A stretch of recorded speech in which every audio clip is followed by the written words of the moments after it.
Hello friends, welcome to the Success Kendra. Friends, आज इस video में हम लोग 67th बीपीएससी पीटी री एग्जाम 2022 के लिए प्रैक्टिस सेट नंबर 6 को डिस्कस करेंगे। इससे पहले ऑलरेडी हम लोगों ने सेट नंबर 1 से लेकर के 5 तक को कवर कर लिया था।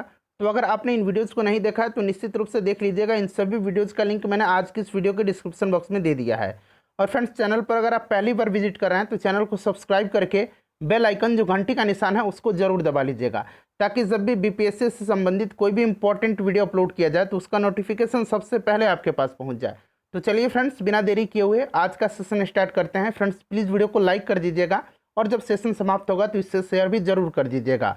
और जो लोग 68 बीपीएससी की तैयारी कर रहे हैं उनके लिए भी यह वीडियो काफ़ी इंपॉर्टेंट है, वो लोग भी वीडियो को निश्चित रूप से देखेंगे। फ्रेंड्स, जैसे कि मैंने आपको बताया कि इस वीडियो में हम लोग 67th बीपीएससी पीटी री एग्जाम 2022 के लिए प्रैक्टिस सेट नंबर 6 को डिस्कस करेंगे। देखिए, 68th बीपीएससी प्रीलिम्स के लिए भी यह वीडियो काफ़ी इंपॉर्टेंट है, इसलिए जो लोग 68th बीपीएससी की तैयारी कर रहे हैं उनके लिए भी यह वीडियो इंपॉर्टेंट है, इसीलिए सेट को पूरा लगाएंगे। तो चलिए आज का सेशन स्टार्ट करते हैं। फ्रेंड्स, पहले प्लीज़ वीडियो को लाइक कर दीजिएगा। पहला प्रश्न पढ़ेंगे। पहला प्रश्न है कि मोहम्मद गोरी को किसने सर्वप्रथम पराजित किया था। अगर आपको आंसर पहले से पता है तो फ्रेंड्स आप आंसर कमेंट बॉक्स में देते चलेंगे। ध्यान दीजिएगा, 1178 ईस्वी में, देखिए 1178 ईस्वी में मोहम्मद गोरी ने गुजरात के पाटन पर आक्रमण किया था और उस समय वहाँ का शासक भीम द्वितीय था। भीम द्वितीय ने मोहम्मद गोरी को बुरी तरह पराजित किया था और यह गोरी की भारत में पहली पराजय थी। राइट आंसर इसका ऑप्शन नंबर ए हो जाएगा। नेक्स्ट क्वेश्चन कर लेंगे। अगला प्रश्न है कि कृष्णदेव राय के दरबार में अष्टदिग्गज कौन थे। देखिए, कृष्णदेव राय का शासनकाल विजयनगर के साहित्य का क्लासिक युग माना जाता है, ठीक है। और ये जो 8 दिग्गज थे, यानी कि अष्ट दिग्गज जिनको कहा जाता था, ये तेलुगु साहित्य के 8 महान विद्वान एवं कवि थे। राइट आंसर इसका क्या हो जाएगा, ऑप्शन नंबर इसका बी हो जाएगा, ठीक है। और शिवाजी के जो मंत्रिमंडल था उसको अष्ट प्रधान कहा जाता था। अगला प्रश्न हमारा कि सल्तनत काल के सिक्के, टंका, ससगनी एवं जीतल किन धातुओं के थे। तो देखिए, सल्तनत काल में टांका चांदी एवं जीतल तांबे का बना होता था और ये दोनों सिक्के इल्तुतमिश के द्वारा प्रचलित किए गए थे। ससगनी भी चांदी का सिक्का था, ठीक है। राइट आंसर इसका क्या हो जाएगा, राइट आंसर इसका ऑप्शन नंबर ए हो जाएगा, ठीक है। यानी कि सिक्के जो थे टंका, ये किसका था, चांदी का था। जीतल जो था, जीतल तांबे का था और ये ससगनी जो था ये भी चांदी का था।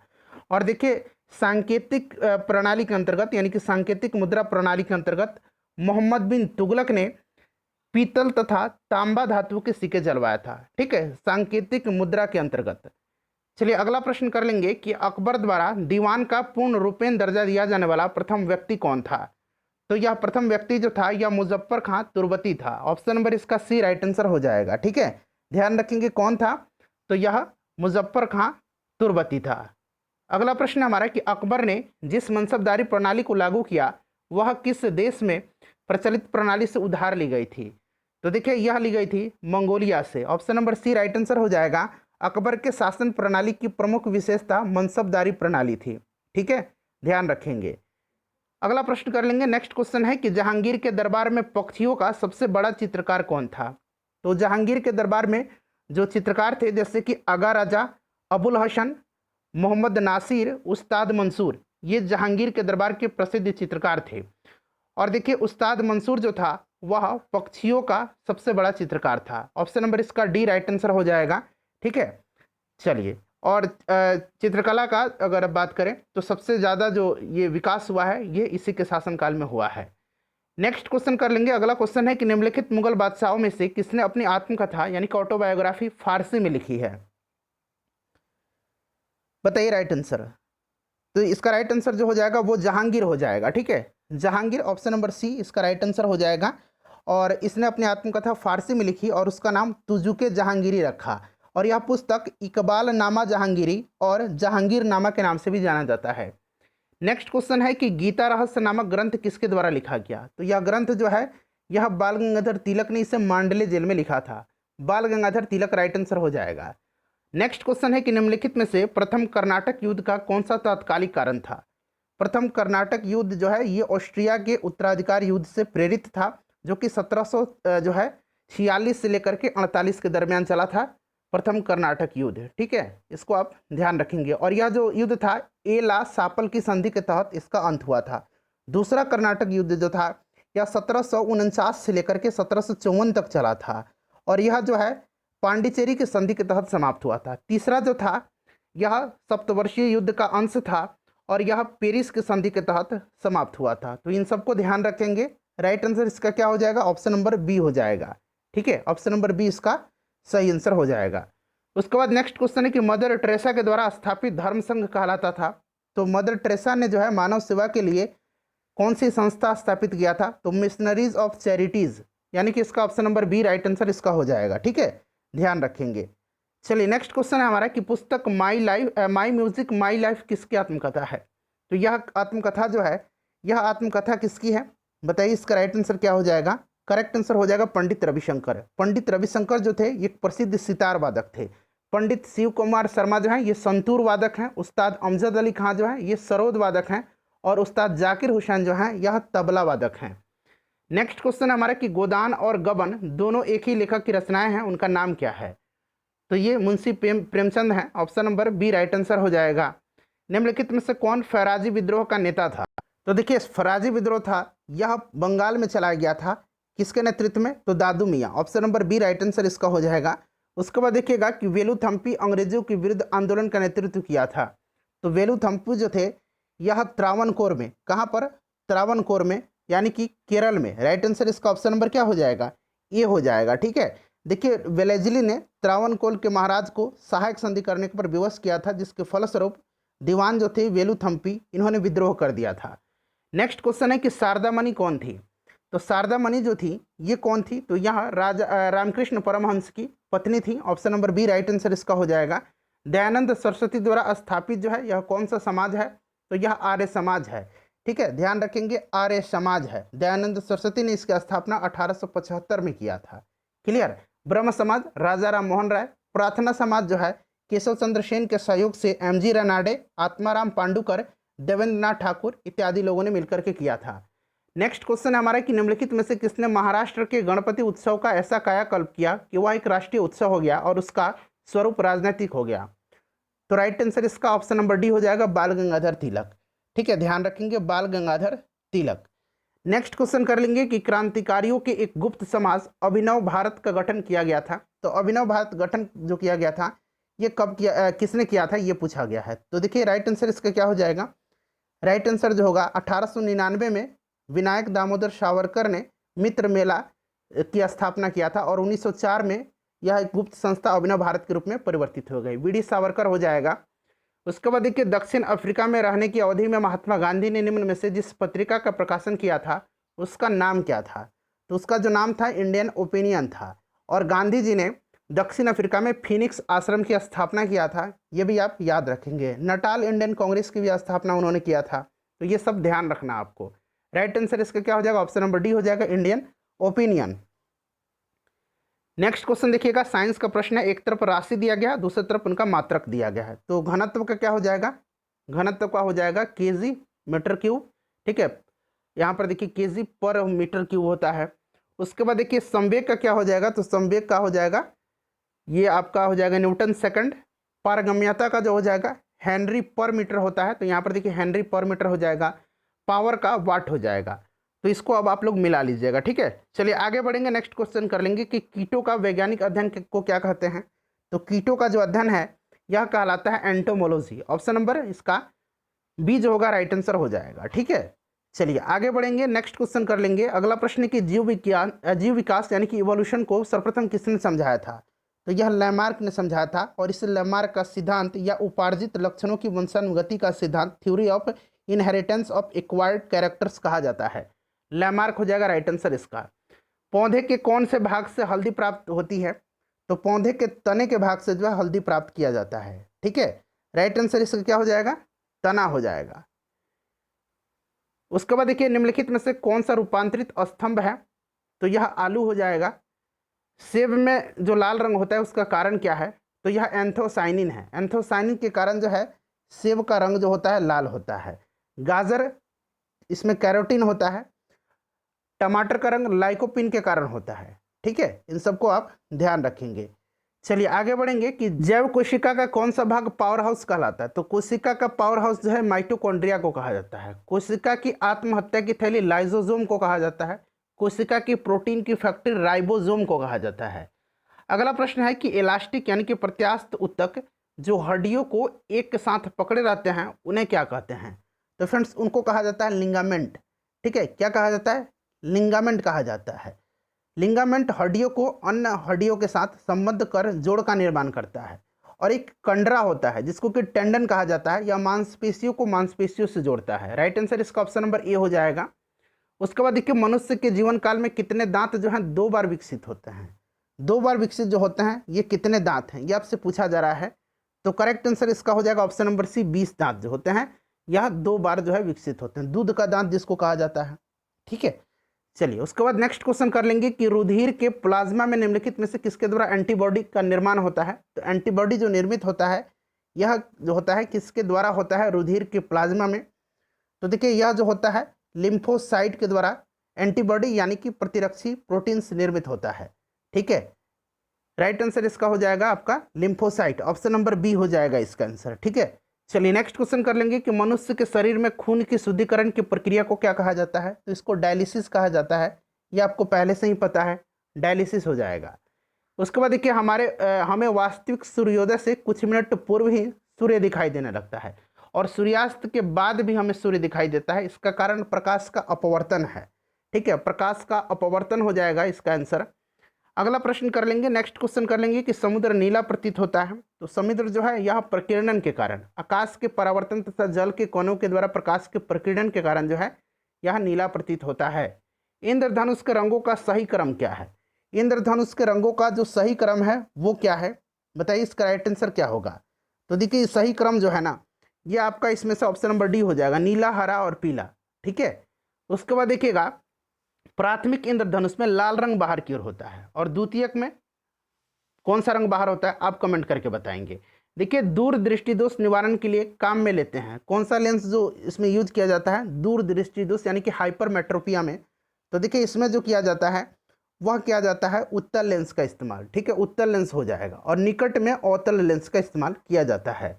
किसी व्यक्ति का पूरा प्रतिबिंब देखने के लिए एक समतल दर्पण की न्यूनतम ऊंचाई कितनी होती है? देखिए पूरा प्रतिबिंब देखने के लिए समतल दर्पण की जो ऊंचाई होनी चाहिए वह व्यक्ति की ऊंचाई से आधी होनी चाहिए।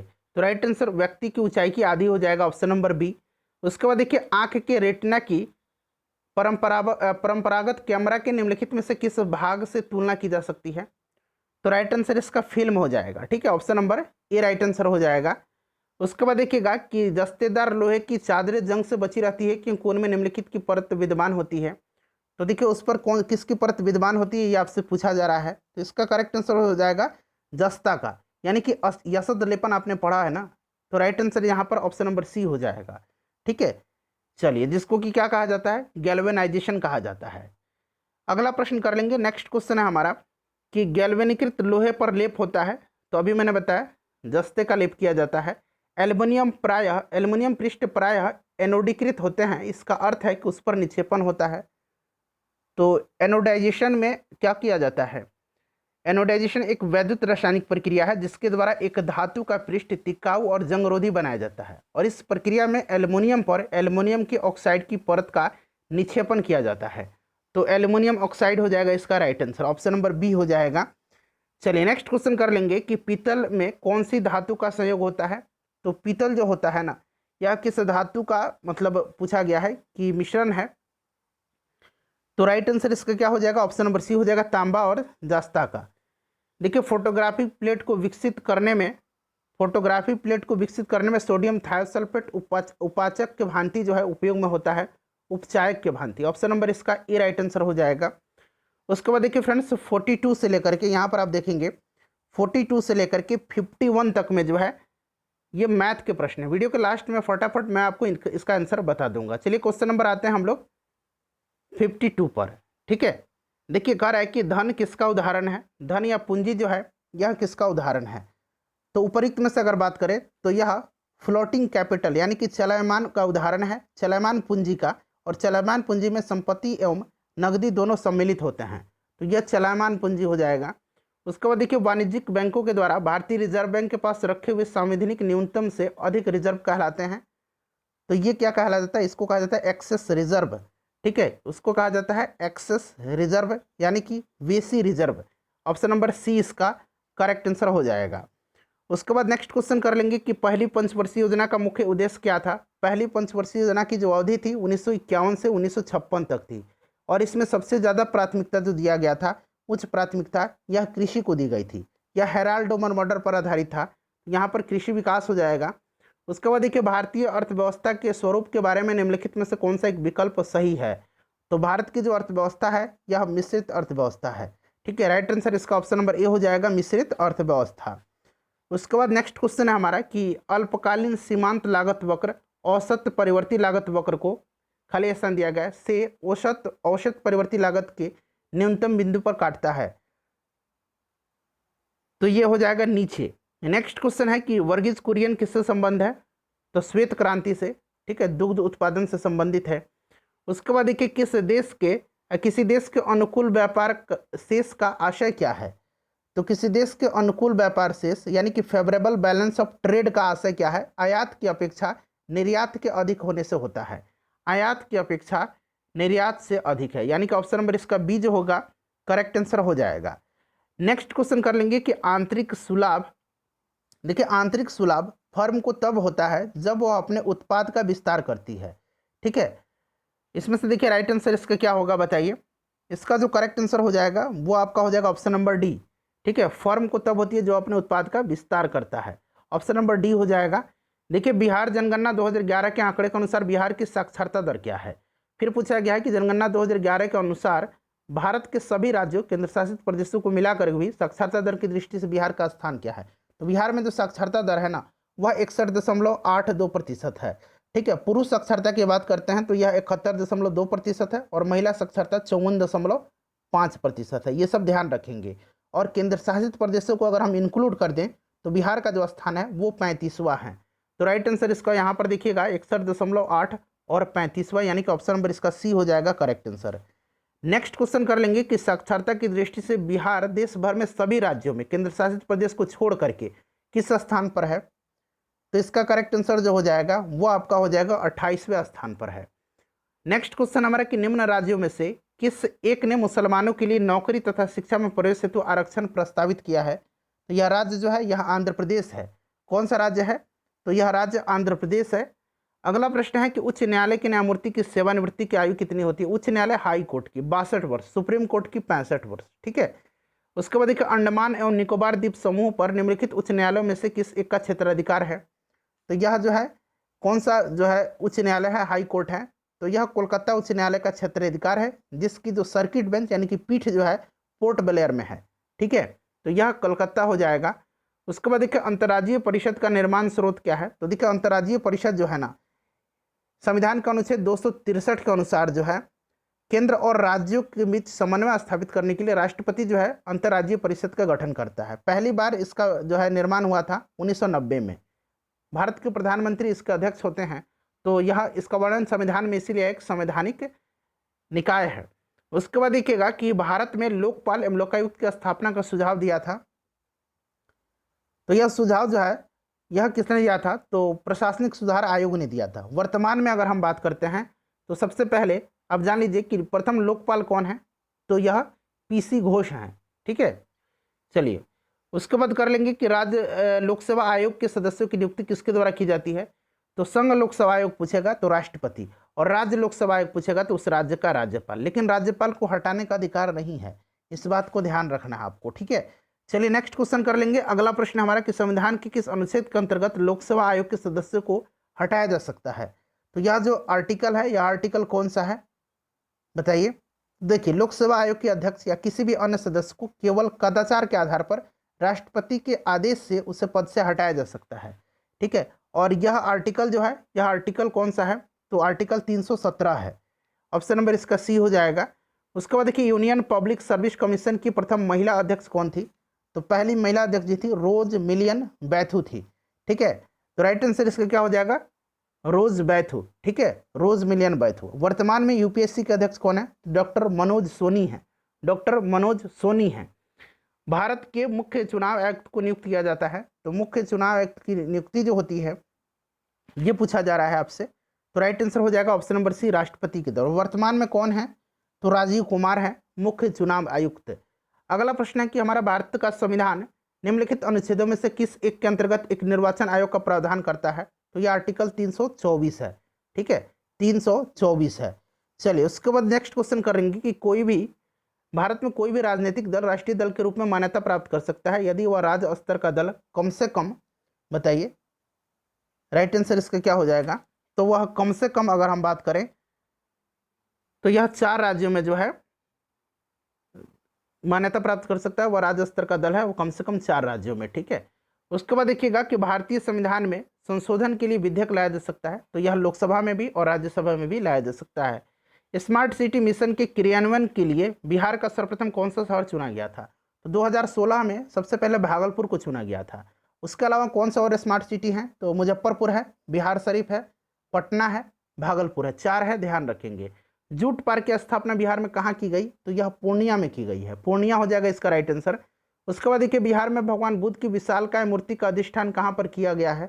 तो देखिए इसका निर्माण जो है किया जा रहा है और महापरिनिर्वाण मुद्रा में यह बनाया जा रहा है बोध गया में। ठीक है, ऑप्शन नंबर ई राइट आंसर हो जाएगा, बोध गया में बनाया जा रहा है महापरिनिर्वाण मुद्रा में। ठीक है, चलो उसके बाद देखिएगा कि राज्य में ग्राम पंचायत में महिलाओं के लिए कितने प्रतिशत आरक्षण की व्यवस्था की गई है? बिहार की बात की जा रही है, तो 2006 में ही महिलाओं के लिए 50% आरक्षण की व्यवस्था की गई थी, 50% हो जाएगा। संध्या प्रहरी की स्थापना जो है किस वर्ष की गई थी? तो यह की गई थी 1992 में, 1992 में की गई थी। बिहार विद्यापीठ के प्रथम कुलपति कौन बने थे? बिहार विद्यापीठ की स्थापना जो है 1921 में किया गया था। पहले कुलपति मजहरुल हक जी थे। ठीक है, ऑप्शन नंबर इसका सी जो होगा राइट आंसर हो जाएगा। उसके बाद देखिए दुर्गावती जलाशय परियोजना किस जिले में स्थित है? तो यह रोहतास में है। कहाँ पर है? रोहतास में है। अगला प्रश्न कि मौर्य काल में काश्तकार को क्या कहा जाता था? मौर्य काल में काश्तकार को उपवास कहा जाता था, उपवास हो जाएगा राइट आंसर। बिहार में प्रथम निर्दलीय मुख्यमंत्री कौन थे? तो निर्दलीय मुख्यमंत्री जो थे ये कौन थे? महामाया प्रसाद सिन्हा थे, ऑप्शन नंबर ए हो जाएगा। उसके बाद देखिए सिंदूर उद्योग बिहार में कहाँ स्थित है? तो सिंदूर उद्योग जो है यह है लखीसराय में, लखीसराय इसका आंसर हो जाएगा। उसके बाद देखिएगा कि बिहार के आदि मानव की उपस्थिति के आरंभ का साक्ष्य जो है यह किस युग के हैं? तो यह युग जो है, यह युग कौन सा है? तो यह पूर्व प्रस्तर युग है, पूर्व प्रस्तर युग। उसके बाद देखिए मौर्य काल की प्रशासनिक व्यवस्था में नगर प्रशासन का सर्वाधिक विवरण मेगास्थनीज के इंडिका में है, जिसमें नगर प्रशासन हेतु 5-5 व्यक्तियों की कितनी समितियों का विवरण है? तो 5-5 व्यक्तियों की 6 समितियों का विवरण है। ठीक है, मेगास्थनीज की प्रसिद्ध पुस्तक है इंडिका। मेगास्थनीज जो था यह सेल्यूकस निकटर का राजदूत था, चंद्रगुप्त मौर्य के दरबार में आया था। मुल्ला बरहबानी जो थे, मुल्ला बहबानी यह कहाँ के यात्री थे? बताइए राइट आंसर। ईरानी यात्री थे, ईरान हो जाएगा राइट आंसर इसका। उसके बाद देखिए मुगल काल में बिहार आने वाला प्रथम विदेशी यात्री कौन था? तो यह अकबर के काल में आया था और यह प्रथम विदेशी यात्री जो था बिहार में आया था मुल्ला तकिया। राइट आंसर इसका हो जाएगा, यहाँ मुल्ला बना लीजिएगा, तकिया, ऑप्शन नंबर बी इसका राइट आंसर हो जाएगा। ठीक है, उसके बाद यहाँ पर दिया गया देखिए मुल्ला तकिया, ऑप्शन नंबर इसका डी हो जाएगा राइट आंसर। देखिए त्रिपक्षीय संघर्ष में शामिल 3 वंशों में से सर्वाधिक दिनों तक शासन करने वाला वंश कौन था? त्रिपक्षीय संघर्ष में 3 शासक जो थे उसमें करने वाला पाल वंश था। ठीक है, पाल वंश। अगला प्रश्न है कि राज्य की औसत ऊंचाई समुद्र तल से कितनी है? समुद्र तल से ऊंचाई पूछा गया और समुद्र तट से अगर दूरी पूछा जाएगा तो यह 200 किलोमीटर है, और समुद्र तल से ऊंचाई अगर पूछा जाएगा यहाँ पर देखिए फीट में दिया गया है, तो फीट में जो है 173 फीट है। वहीं अगर मीटर में पूछता तो 53 मीटर हो जाता। नेक्स्ट क्वेश्चन हमारा कि बिहार कोकिला के नाम से विख्यात विंध्यवासिनी देवी की गायकी का पहला सार्वजनिक प्रदर्शन कब हुआ था? तो पहला जो सार्वजनिक प्रदर्शन हुआ था ये कब हुआ था, ये आपसे पूछा जा रहा है। तो बताइए राइट आंसर इसका क्या हो जाएगा? तो ये 1945 को हुआ था, मतलब 1945 में हुआ था। उसके बाद देखिए 1912 ईस्वी में बांकीपुर पटना में कांग्रेस अधिवेशन के महासचिव कौन थे? बांकीपुर पटना में जो है पहला बिहार में यह कांग्रेस का अधिवेशन हुआ था, इसकी अध्यक्षता RN माधोलकर ने किया था। स्वागत समिति के अध्यक्ष मजहरुल हक थे और महासचिव जो थे ये सच्चिदानंद सिन्हा थे। तो ऑप्शन नंबर इसका डी जो होगा राइट आंसर हो जाएगा। उसके बाद नेक्स्ट क्वेश्चन है कि कपार्ट का संबंध किससे है? कपार्ट का जो संबंध है यह किससे है? तो कपार्ट ग्रामीण विकास मंत्रालय के निर्देशों के अंतर्गत कार्य करता था और इसकी स्थापना 2 एजेंसियों को मिलाकर की हुई थी, council of advancement for rural technology तथा people action for development. ठीक है, करपाट 1980 के संख्या पंजीकरण अधिनियम के अंतर्गत एक स्वायत्त संस्था है। इसका मुख्य उद्देश्य समाज में दलित तथा सामाजिक रूप से पिछड़े लोगों के लिए कार्य करना है। तो राइट आंसर इसका क्या हो जाएगा? राइट आंसर इसका ऑप्शन नंबर ए हो जाएगा। अगला प्रश्न हमारा है कि भारत के राज्यों में सड़क मार्ग की लंबाई में प्रथम स्थान पर जो है कौन सा राज्य है? तो यह राज्य महाराष्ट्र है। नेक्स्ट क्वेश्चन है कि एक वर्ष में स्वराज का नारा गांधी जी ने कब दिया था? तो गांधी जी ने असहयोग आंदोलन के समय दिया था, और असहयोग आंदोलन की शुरुआत में ही इन्होंने कैसर हिंद की उपाधि भी लौटाई थी। नीचे दिए गए कथनों पर ध्यान दीजिए असहयोग आंदोलन में से, ठीक है। कांग्रेस सर्वप्रथम जन आंदोलन, यह कांग्रेस की सर्वप्रथम जन आंदोलन बनी थी। हिंदू मुस्लिम एकता में वृद्धि हुई, जनता के मन से ब्रिटिश शक्ति का भय हट गया, ब्रिटेन की सरकार भारतीयों को राजनीतिक रियासत देने पर राजी हुई। बताइए इसमें से कौन सा जो है इसका सही आंसर हो जाएगा? तो देखिए इसका जो सही आंसर हो जाएगा वो आपका इसमें से हो जाएगा 1, 2 और 3, ठीक है। ऑप्शन नंबर बी जो होगा इसका राइट आंसर हो जाएगा। चलिए अगला प्रश्न है हमारा कि ब्रिटिश सरकार ने महात्मा गांधी जी को जो उपाधि दी थी, उन्होंने असहयोग आंदोलन से वापस कर दिया था, वह कौन सी उपाधि थी? तो यह कैसर हिंद की उपाधि थी, ठीक है। कैसर हिंद की उपाधि थी जिसको महात्मा गांधी जी ने लौटा दिया था। उसके बाद एक वह प्रांत था जहां 1937 के आम निर्वाचन में भारतीय राष्ट्रीय कांग्रेस को पूर्ण बहुमत प्राप्त नहीं हुई थी। 11 में से 5 प्रांत मद्रास, बिहार, उड़ीसा, मध्य प्रांत और संयुक्त प्रांत में स्पष्ट बहुमत प्राप्त हुई थी। बंबई में स्पष्ट बहुमत नहीं हुई थी, बहुमत के करीब था, और असम में भी नहीं हुई थी। तो एक से अधिक राइट आंसर इसका हो जाएगा, ठीक है। 8 प्रांतों में कांग्रेस ने सरकार बनाई थी। अगला प्रश्न कि वह प्रांत जहां 1937 के आम चुनाव के बाद भारतीय राष्ट्रीय कांग्रेस ने अपनी सरकार नहीं बनाई थी, तो वो कौन सा है? तो बताइए राइट आंसर इसका क्या हो जाएगा? इसका करेक्ट आंसर हो जाएगा Bengal. Option number A right answer हो जाएगा, ठीक है। चलिए उसके बाद नेक्स्ट क्वेश्चन कर लेंगे कि आज़ाद हिंद सरकार के निर्माण की घोषणा की गई। आज़ाद हिंद सरकार के निर्माण की घोषणा की गई थी। तो देखिए 7 जुलाई 1943 को रास बिहारी बोस ने आज़ाद हिंद फौज की जो है कमान सुभाष चंद्र बोस को सौंपी थी, और 21 अक्टूबर 1943 को जो है सुभाष चंद्र बोस ने सिंगापुर में स्वतंत्र भारत की अस्थायी सरकार आज़ाद हिंद सरकार का गठन किया था। अगला प्रश्न हमारा कि 1943 में आज़ाद हिंद फौज अस्तित्व में आई थी। तो अभी मैंने आपको बताया कहाँ पर, तो राइट आंसर इसका हो जाएगा सिंगापुर में, ठीक है, सिंगापुर में। अगला प्रश्न है कि किस भारतीय क्रांतिकारी ने सुभाष चंद्र बोस को इंडियन नेशनल आर्मी के गठन में सक्रिय सहयोग दिया था? तो राइट आंसर इसका क्या हो जाएगा? करेक्ट आंसर इसका हो जाएगा रास बिहारी बोस। उसके बाद देखिए नवादा टोली किस राज्य में अवस्थित है? नवादा टोली जो है यह मध्य प्रदेश में नर्मदा घाटी में जो है वहीं पर है, तो मध्य प्रदेश हो जाएगा इसका।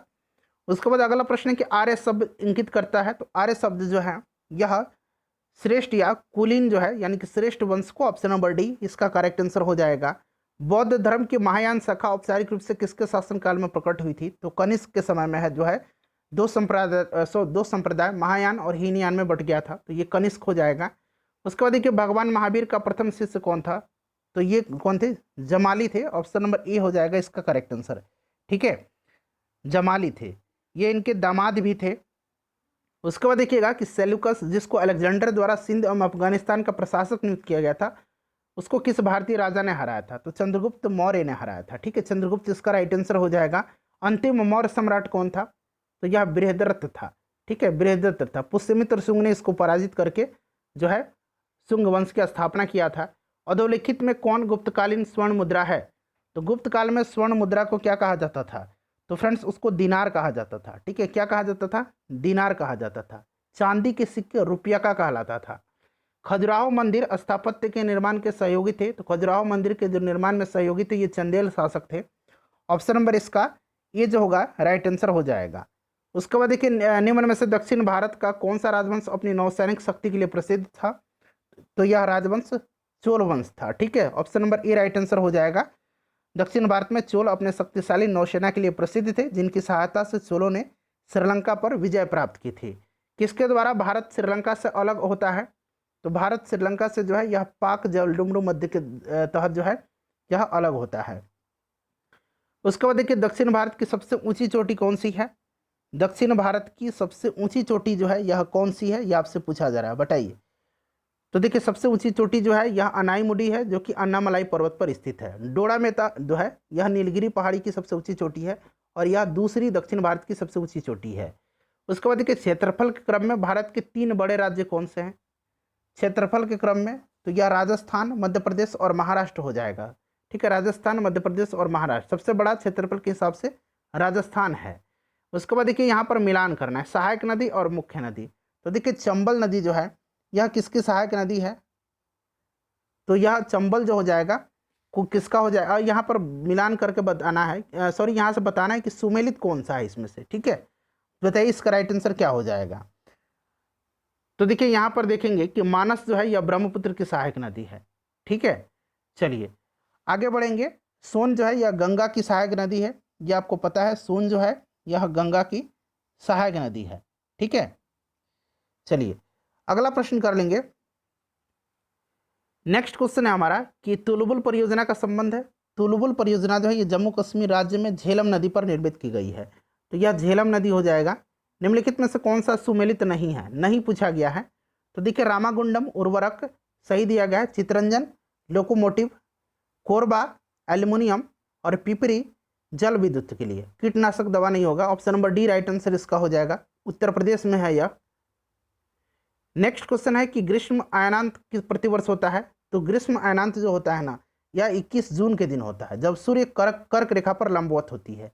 और इसी दिन जो है योग दिवस मनाया जाता है और उत्तरी गोलार्ध में सबसे बड़ा दिन होता है। और एक कौन सा होता है? एक होता है शीत अयनांत। यह जो होता है 22 दिसंबर के दिन होता है। इस दिन जो है सूर्य मकर रेखा पर लंबवत होती है और दक्षिणी गोलार्ध में इस दिन को सबसे बड़ा दिन होता है। तो यहाँ पर देखिएगा 21 जून हो जाएगा इसका करेक्ट आंसर। उसके बाद देखिए मैना लोवा जो है उदाहरण है। तो मैना लोवा जो है यह सक्रिय ज्वालामुखी है और यह संयुक्त राज्य अमेरिका के हवाई में स्थित है।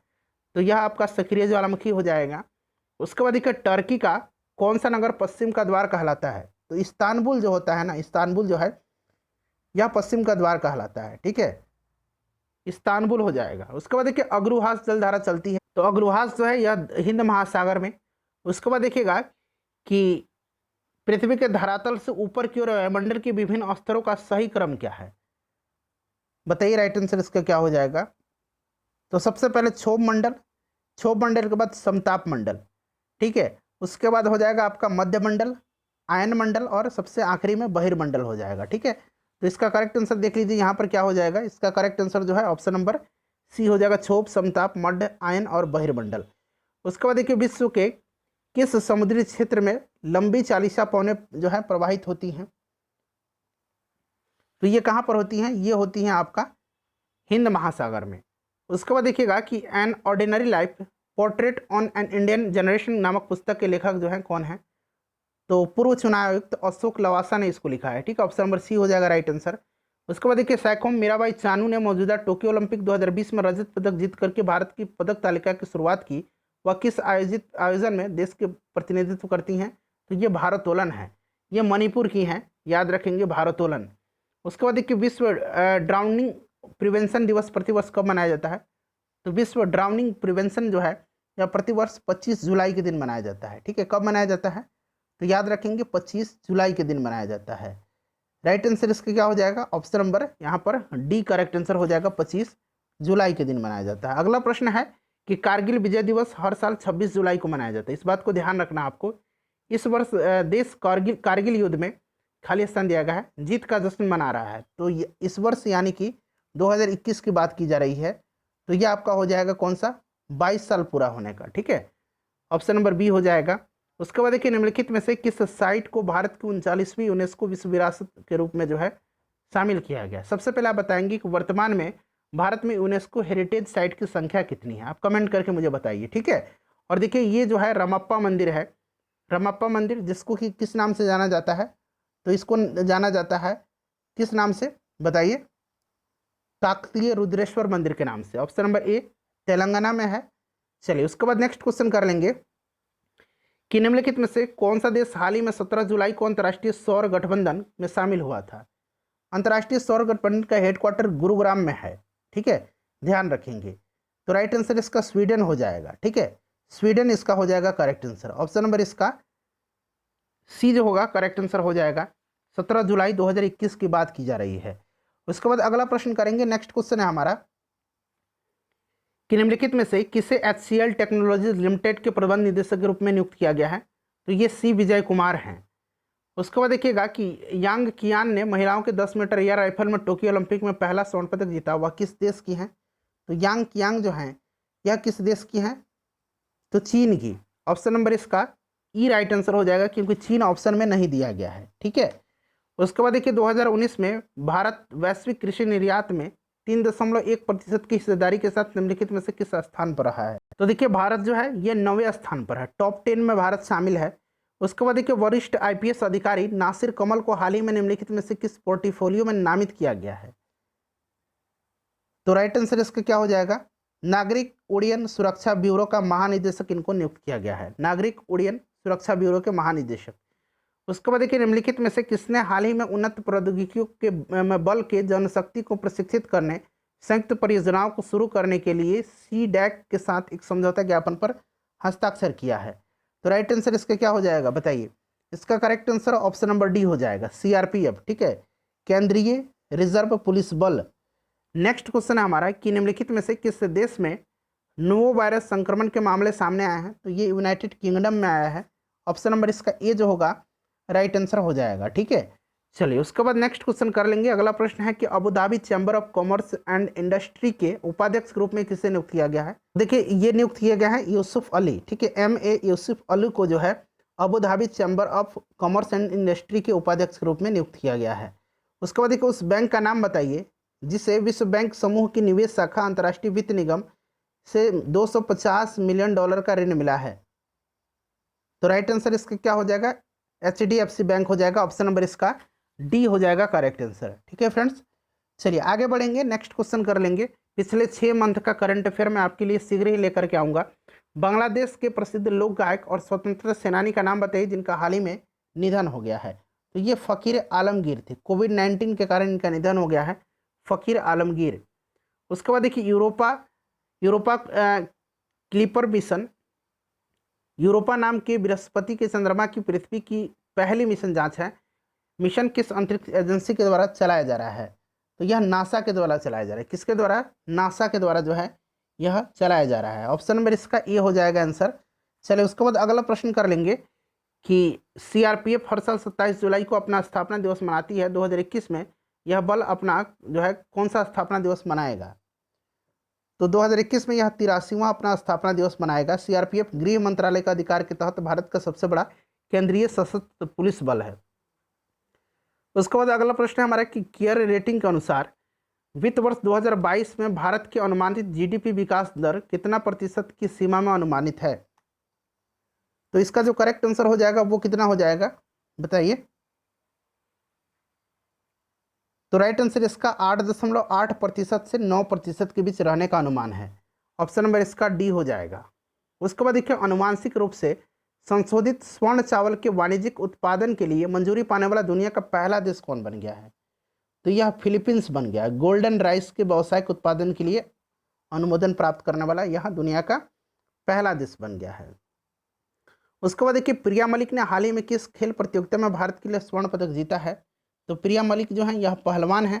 बुडापेस्ट हंगरी में 2021 विश्व कैडेट कुश्ती चैंपियनशिप में इन्होंने स्वर्ण पदक जीता है। उसके बाद देखिए नेक्स्ट क्वेश्चन है हमारा कि हाँ ऐतिहासिक पेशवो डेल प्राडो बुलवार्ड और रेटिरो पार्क 2021 के लिए यूनेस्को की विश्व धरोहर स्थलों में शामिल किए गए हैं, वह किस शहर में स्थित है? तो यह जो है कहाँ पर स्थित है ये आपसे पूछा जा रहा है। तो यह मैड्रिड में, मैड्रिड स्पेन की राजधानी है। ठीक है, राइट आंसर इसका ऑप्शन नंबर सी हो जाएगा। उसके बाद देखिएगा कि BS येदियुरप्पा ने हाल ही में किस राज्य के मुख्यमंत्री पद से इस्तीफा दिया?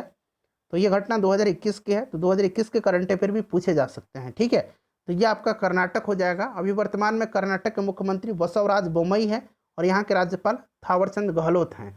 अगला प्रश्न है कि मैनग्रोव पारिस्थितिकी तंत्र के संरक्षण के लिए अंतर्राष्ट्रीय दिवस हर साल जो है यहाँ पर होने वाला एक अंतर्राष्ट्रीय उत्सव यानी कि किस दिन मनाया जाता है? तो देखिए इसका राइट आंसर हो जाएगा ऑप्शन नंबर सी, 26 जुलाई के दिन मनाया जाता है। उसके बाद नेक्स्ट क्वेश्चन है कि सिंगापुर का संसेप समूह निम्नलिखित में से किस देश में दुनिया का सबसे बड़ा $2 बिलियन का फ्लोटिंग सोलर फॉर्म बनाएगा? तो देखिए इसका आंसर फ्रेंड्स आप कमेंट करके बताएंगे। ठीक है, आप इसका आंसर कमेंट करके बताएंगे और लास्ट में वीडियो का अपना स्कोर भी आप लोग बताइएगा। निम्नलिखित में से कौन सा राज्य जो है सोहरा जलपूर्ति योजना से संबंधित है? तो देखिए ये जो सोहरा जलपूर्ति परियोजना है, योजना है यह मेघालय का। Option number D right answer हो जाएगा। हाल ही में टोक्यो ओलंपिक खेलों में पहली बार स्केट बोर्डिंग प्रतियोगिता किसने जीती है? तो बताइए राइट आंसर इसका क्या हो जाएगा। तो इसका जो करेक्ट आंसर हो जाएगा, ये जापान का जो है यूटो होरिगोम ने जीता है, यूटो होरिगोमे। उसके बाद देखिए, किस देश ने मध्य और दक्षिण एशिया क्षेत्रीय कनेक्टिविटी 2021 नामक एक उच्च स्तरीय अंतर्राष्ट्रीय सम्मेलन की मेजबानी की?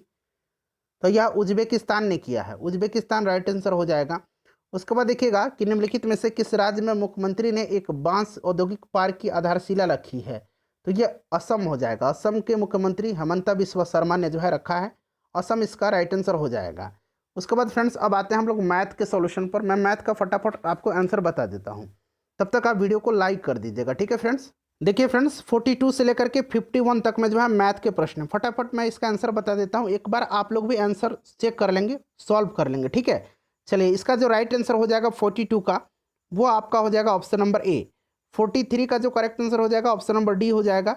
44 का जो करेक्ट आंसर हो जाएगा ये भी ऑप्शन नंबर डी हो जाएगा, ठीक है। उसके बाद 45 का करेक्ट आंसर ऑप्शन नंबर ए हो जाएगा।